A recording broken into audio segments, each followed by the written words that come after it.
The family feud between Long Island medium Theresa Caputo and her ex-husband Larry Caputo has intensified.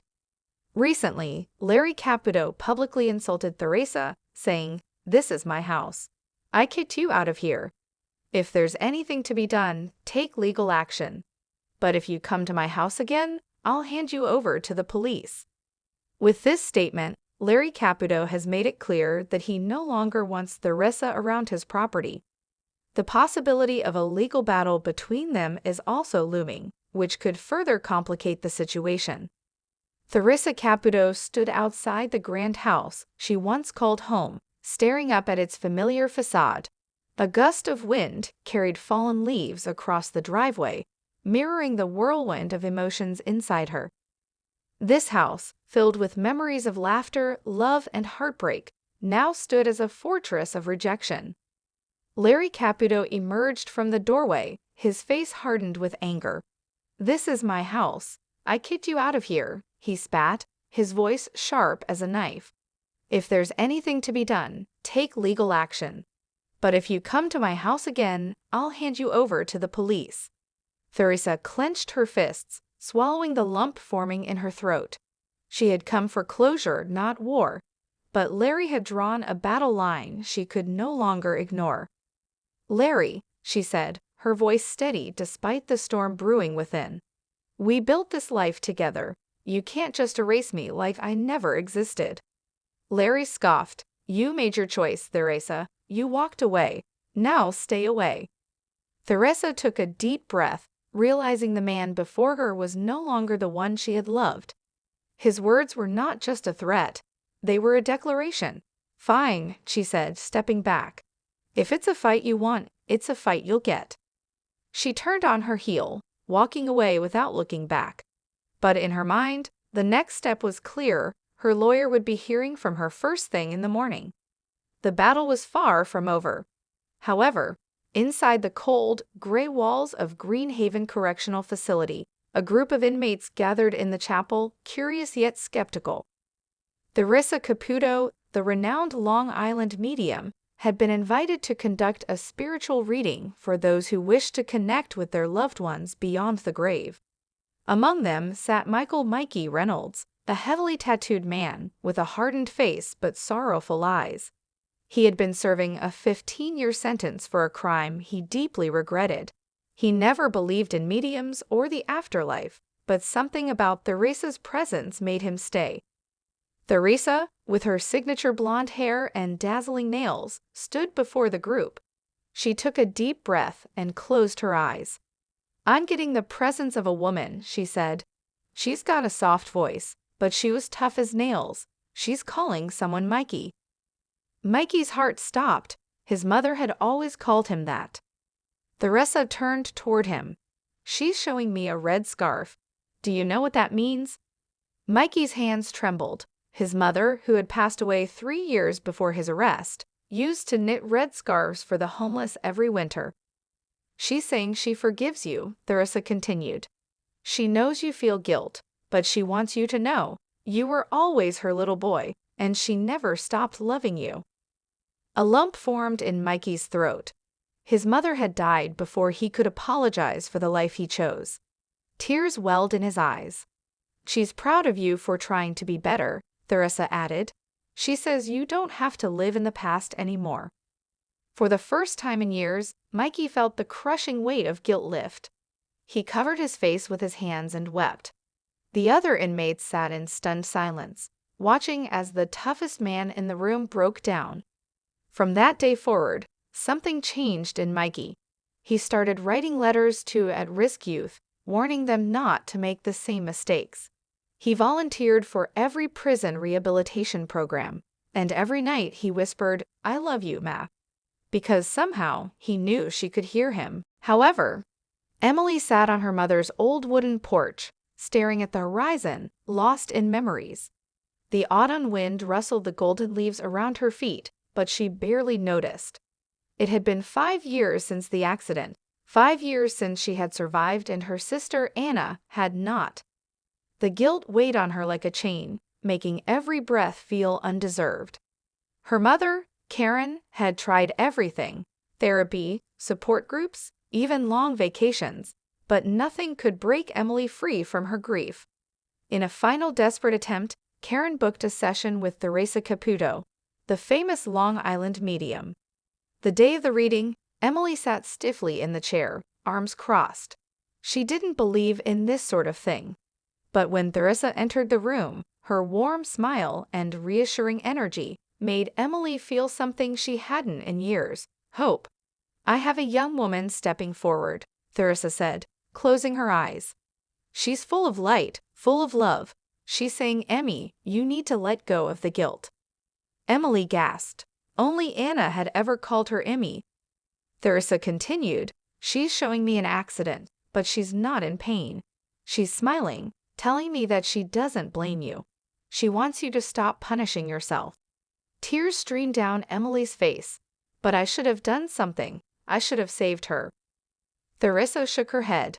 She says, "No, Emmy, it wasn't your fault. It was just my time. She doesn't want you to live half a life because of this." Emily covered her mouth, sobbing. A warmth filled her chest, something she hadn't felt in years. "She's asking you to live, to laugh again, to do the things you both loved. That's how you honor her." For the first time since the accident, Emily felt the weight on her heart start to lift. She wasn't alone. Anna was still with her, not in pain, not angry, just full of love.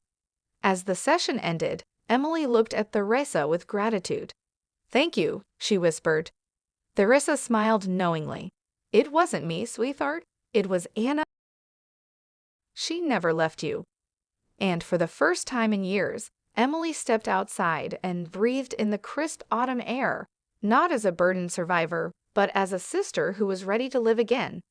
However, Theresa Caputo sat in the middle of a cozy, dimly lit room, her signature blonde hair glowing under the soft chandelier light. Around her, a group of people sat in a semicircle, their expressions a mix of nervousness and anticipation. They had come to connect with their loved ones who had passed, hoping for messages from beyond. As Theresa closed her eyes and took a deep breath, the energy in the room shifted. "I'm getting a strong presence," she said. "There's a man here. He's showing me a ring." She opened her eyes, scanning the room for recognition.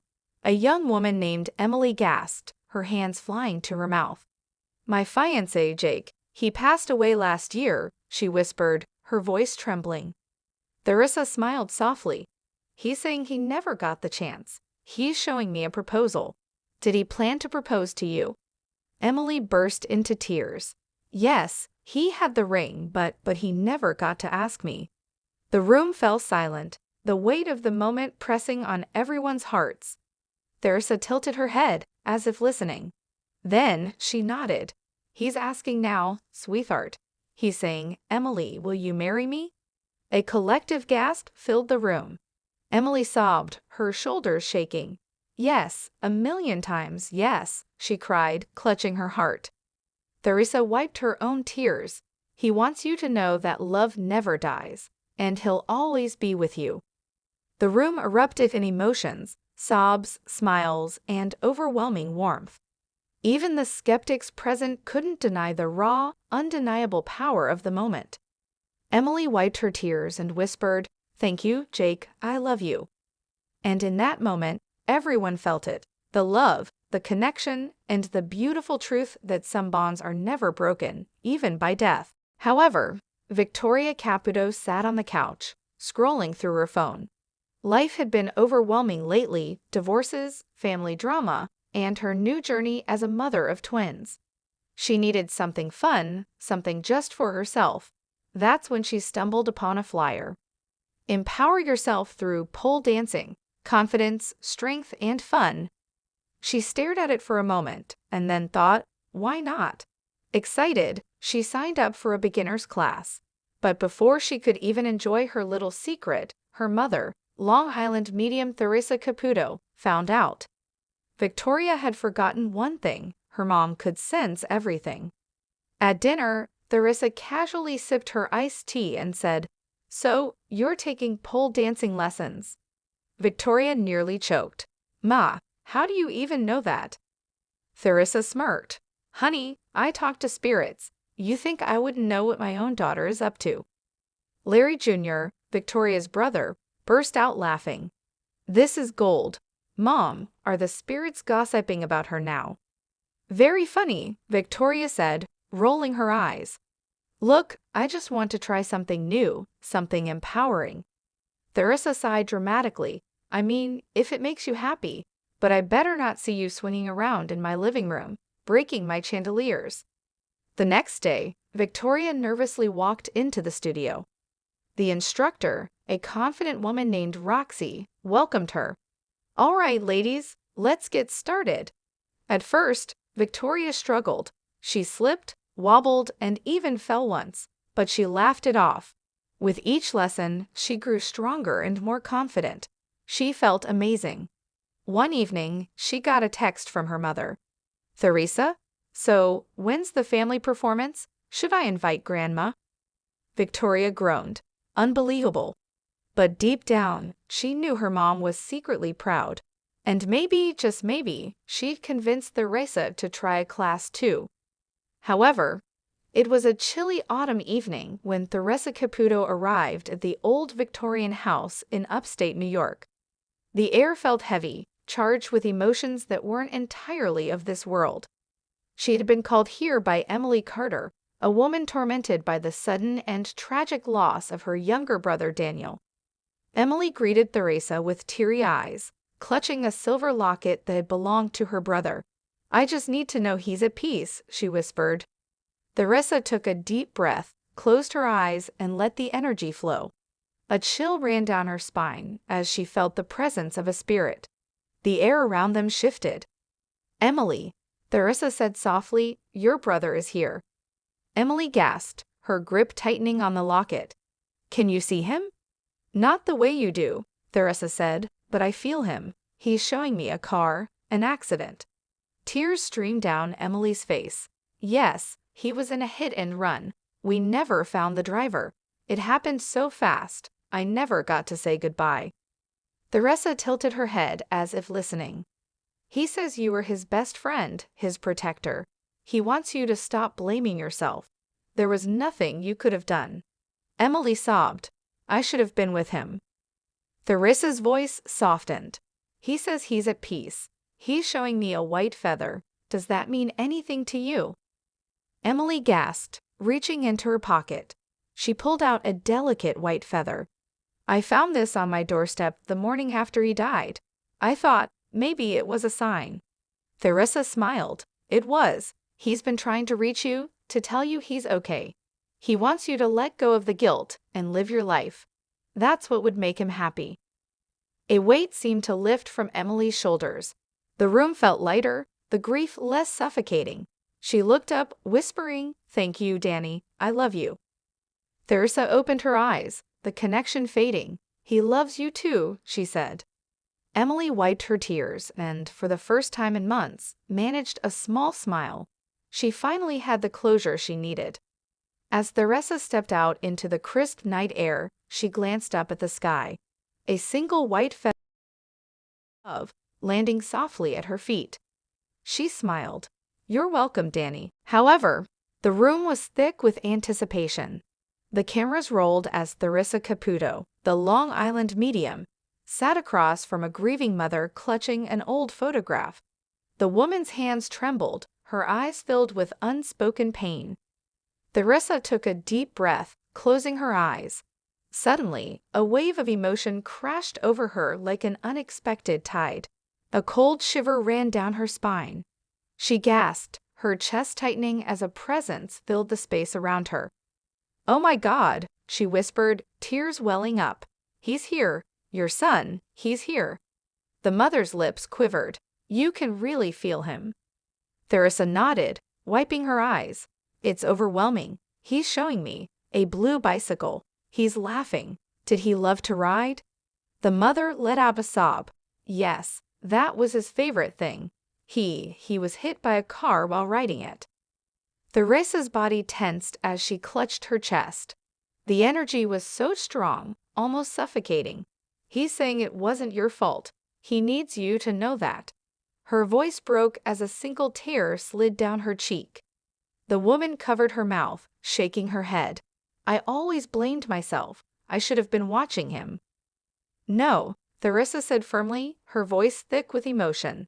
He's saying he's at peace. He loves you. He's still with you, always. The mother broke down, sobbing into her hands. The entire crew stood in stunned silence. Even the skeptics behind the camera couldn't deny the raw energy in the room. Theresa exhaled deeply, shaking her hands as if trying to release the intensity of the spirit's presence. I don't know why, but this one hit me different. As the session ended, Theresa stepped outside, feeling the weight of the moment settle in her chest. She gazed at the sky, whispering, "I hope I did right by you."